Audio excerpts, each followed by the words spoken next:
Selamat pagi, selamat siang, selamat sore, maupun selamat malam, saudara-saudara sekalian. Pada kesempatan kali ini, saya, Joseph Krishna Spirita Dharma, bersama dua rekan saya, akan menjelaskan proyek aplikasi yang kami buat yang dinamakan Forgreen.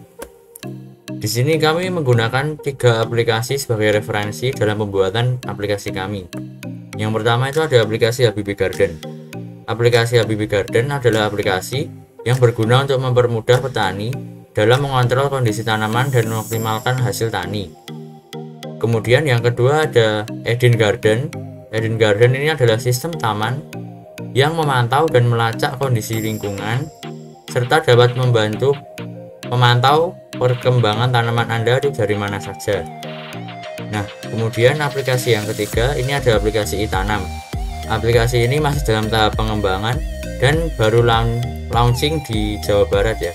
Jadi aplikasi ini membantu masyarakat untuk tahu manfaat pohon setelah menanamnya melalui pantauan pada aplikasi iTanam ini. Nah, jadi aplikasi ini tuh nanti setelah masyarakat menanamnya, mereka akan tahu seberapa besar serapan CO2-nya dari pohon tersebut. Kemudian ini ada keunggulan dan kekurangan dari ketiga aplikasi di atas. Jadi keunggulan yang pertama itu bisa dari mana saja, jadi bisa dipantau melalui aplikasi. Dan kemudian kekurangannya itu jadi jarak jangkau alatnya itu hanya pendek dan itu yang dinamakan alat elektronik pasti mengalami error. Selanjutnya akan dijelaskan oleh rekan saya. Oke baik, sebelumnya perkenalkan nama saya Ignatius Bimo Kunchorojati, NPM 211711159, dan saya akan melanjutkan menjelaskan mengenai manfaat yang aplikasi kami tawarkan dalam pengelolaan lingkungan. Nah, manfaat yang kami gunakan dalam pengelolaan lingkungan itu adalah reboisasi. Kenapa sih harus reboisasi? Nah, ini adalah data yang kami dapat, di mana di Indonesia itu ada kurang lebih 500.000 hektar lahan hutan per tahunnya yang rusak karena illegal logging, sehingga ini menjadi landasan kami, menjadi inspirasi kami untuk pengembangan aplikasi yang mensupport dan bisa mensupport membantu kegiatan reboisasi di Indonesia. Nah, selanjutnya kita akan membahas mengenai potensi yang bisa kami gunakan dan kami kembangkan di dalam aplikasi ini. Yang pertama adalah hardware sensor. Sensor ini akan kami gunakan untuk pengambilan data kondisi lingkungan sekitar selama lebih dari 30 hari, dan data yang didapat akan digunakan sebagai pertimbangan untuk perlakuan reboisasi ke depannya. Nah, pertimbangan itu berupa apa? Pertimbangannya itu berupa rekomendasi bibit tanaman yang cocok ditanam di daerah tersebut. Lalu potensi kedua yaitu adalah pemakaian GPS. Nah, GPS ini akan digunakan untuk memberikan informasi mengenai adanya kegiatan reboisasi di dekat lokasi pengguna. Lalu selain itu juga digunakan untuk sebagai penanda tempat diletakkannya sensor di lokasi yang sedang diambil datanya. Dan yang ketiga untuk memberikan petunjuk lokasi daerah yang cocok untuk dilakukan kegiatan reboisasi. Nah, untuk datanya sendiri akan kami ambil dari lembaga kehutanan pemerintah setempat serta dari rekomendasi pengguna kami itu sendiri. Dan untuk selanjutnya akan dijelaskan oleh rekan saya. Sebelumnya, perkenalkan kembali, nama saya Dewi Juwita. Aplikasi Forgreen memiliki 3 tujuan, yaitu sebagai pemandu kegiatan reboisasi untuk mengurangi tingkat kegagalan, sebagai bentuk penyaluran atau pembuktian buat orang yang mencintai lingkungan. Jadi dengan dia mengikuti kegiatan reboisasi yang ada di aplikasi ini, berarti akan ada bukti nyata atas cintanya terhadap lingkungan. Ketiga, aplikasi ini juga bertujuan agar kegiatan reboisasi berjalan dengan lebih terarah dan lebih terencana.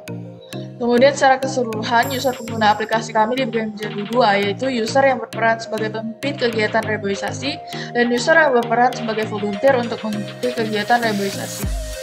Untuk yang berperan sebagai kegiatan reboisasi harus memiliki 2 syarat, yaitu memiliki sensor dan juga mengisi form pendaftaran kegiatan reboisasi. Di form itu akan ada pertanyaan mengenai data-data tentang penanggung jawab kegiatan, jadwal, tempat, serta jumlah bibitnya.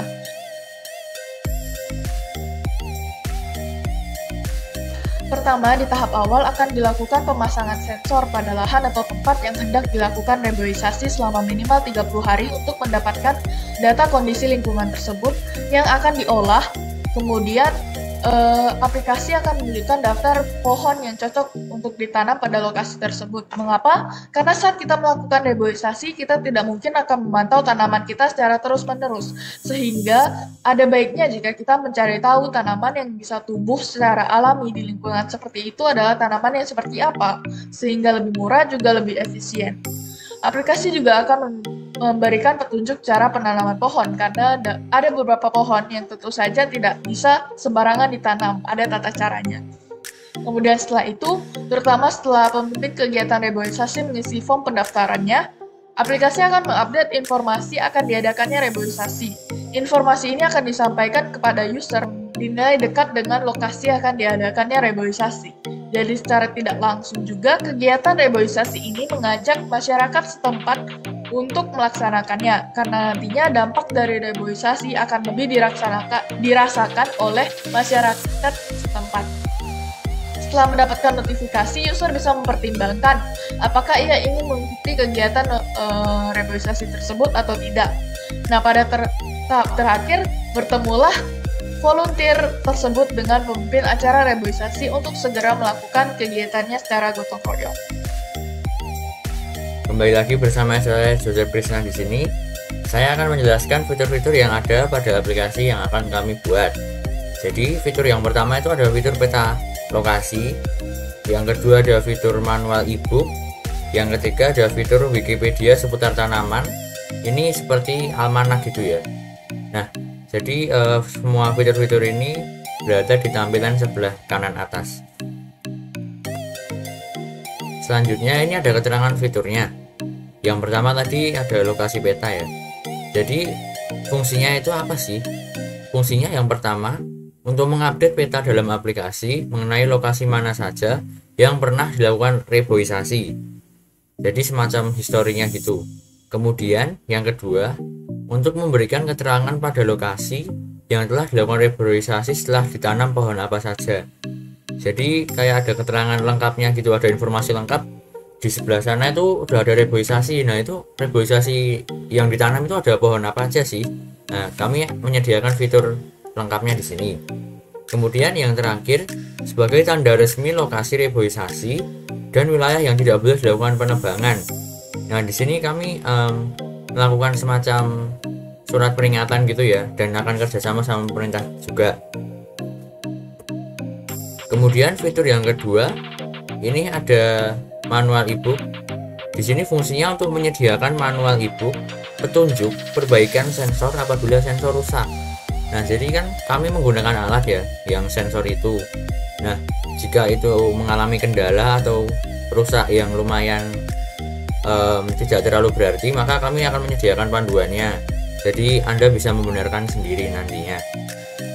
Dan kemudian yang kedua, untuk membuka layanan customer service jika ada hal lain yang ingin ditanyakan langsung dari konsumen. Jadi kami ini menerima kayak semacam konsultasi gitu kalau misalnya masih kesulitan dalam membenahi alat yang ada.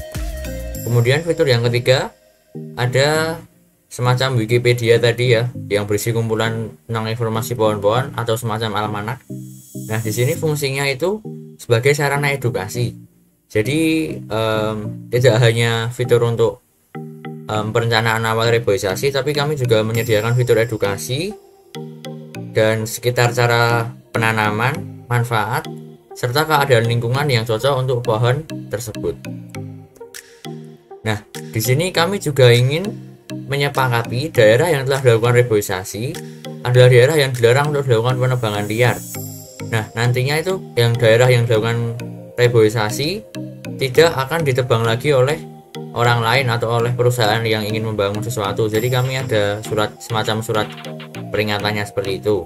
Kemudian apabila terdapat pelanggaran yang terdeteksi, maka pihak kami dapat menuntut secara hukum bagi pelanggar. Dan yang terakhir, melalui pemerintah, kami mengajak masyarakat di sekitar lokasi reboisasi untuk melindungi wilayah yang sudah dilakukan reboisasi.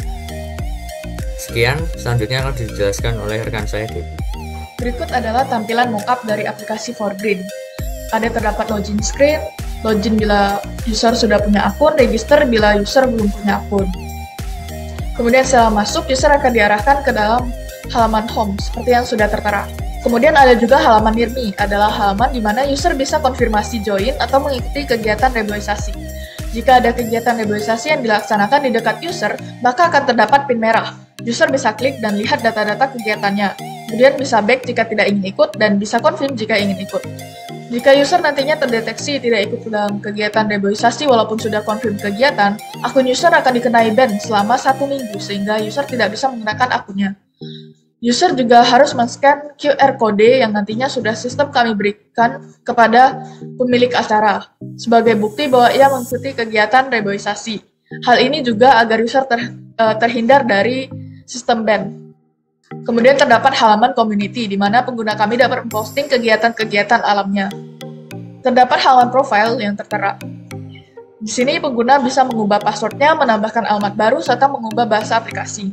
Kemudian pada halaman sensor, terdapat peta lokasi sensor, kemudian terdapat data-data pembacaan yang telah dilakukan oleh sensor, dan yang terakhir akan terdapat QR Code yang hanya muncul saat hari H dari kegiatan reboisasi yang sudah disepakati. Hal inilah yang nantinya akan diberikan kepada user volunteer untuk di-scan. Kemudian terdapat halaman manual untuk memperlihatkan cara-cara membenarkan sensor. User juga bisa menekan simbol-simbol medsos yang ada di bawah untuk langsung menghubungi customer service kami. Kemudian terdapat semacam library tentang tanaman-tanaman. Dan terakhir, terdapat peta yang disediakan khusus untuk menandai lokasi-lokasi yang sudah terlaksana kegiatan reboisasi yang menggunakan aplikasi kami sebagai pemandunya. Halaman ini bisa dibilang sebagai halaman prestasi bagi aplikasi kami, di mana user bisa lihat kegiatan reboisasi di mana saja yang sudah sukses berhasil dilaksanakan. Hal ini juga sebagai tanda bahwa hutan yang telah ditanam dengan kolaborasi aplikasi kami tidak dapat diganggu-gugat. Jika terdapat penebangan liar ke depannya di daerah tersebut, masyarakat setempat dapat melaporkannya kepada kami dan bersama dengan kami dapat menuntut pihak yang melakukan penebangan liar tersebut ke dalam jalur hukum. Sekian dari saya. Nah baik, kembali lagi bersama saya dan kali ini saya akan menjelaskan mengenai alur bagian flowchart dari aplikasi kami. Nah di awal pengguna dapat login terlebih dahulu atau dapat registrasi akun untuk mengakses aplikasi kami. Setelah login berhasil atau registrasi akun berhasil, pengguna akan dialihkan ke menu utama di mana pengguna bisa memilih berbagai submenu yang telah kami tawarkan. Ya, ada home, manual, reforestation map, amanat, near me, community, lalu ada sensors dan profile. Nah di home sendiri itu ada submenunya lagi, yaitu ada incoming event, recommendation, dan task activity, di mana nanti akan diambil database-nya oleh AI kami untuk ditunjukkan di layar para pengguna. Untuk manual, ada manual page ya, ini adalah submenu untuk para pengguna yang ingin membetulkan sensor mereka jika sensor mereka rusak. Lalu ada reforestation map ya, ini adalah map dari tempat-tempat reboisasi, nanti akan kami ambil dari database kami untuk ditayangkan di layar pengguna. Lalu ada almanac ya, ada about tree dan search. Nah ini adalah data dari bibit-bibit tanaman yang telah kami input ke dalam aplikasi kami untuk kedepannya menjadi rekomendasi bibit-bibit yang akan digunakan dalam reboisasi. Dan near me ya, di sini adalah penyedia informasi kegiatan reboisasi. Lalu ada community, nanti pengguna akan kami hubungkan ke server community kami, di mana pengguna bisa mengupload, bisa melihat berbagai feed ya, berbagai reels dari pengguna-pengguna lain yang sedang melakukan reboisasi. Untuk sensor, ini adalah submenu bagi para pengguna yang ingin memantau sensor mereka. Ya, ada sensor location, environment condition, trees recommendation, dan QR code. Lalu yang terakhir ada profile. Ini adalah submenu mengenai data pribadi dari pengguna. Ya, ada foto profile, name, address, achievement, change password, dan change app location. Nah, ketika pengguna sudah merasa cukup mengakses aplikasi kami, maka pengguna bisa langsung keluar atau end, atau jika pengguna merasa belum cukup, pengguna akan kami alihkan ke menu utama. Dan ini adalah referensi yang kami gunakan dalam presentasi kali ini. Oke, itu saja presentasi dari kami. Kami ucapkan terima kasih dan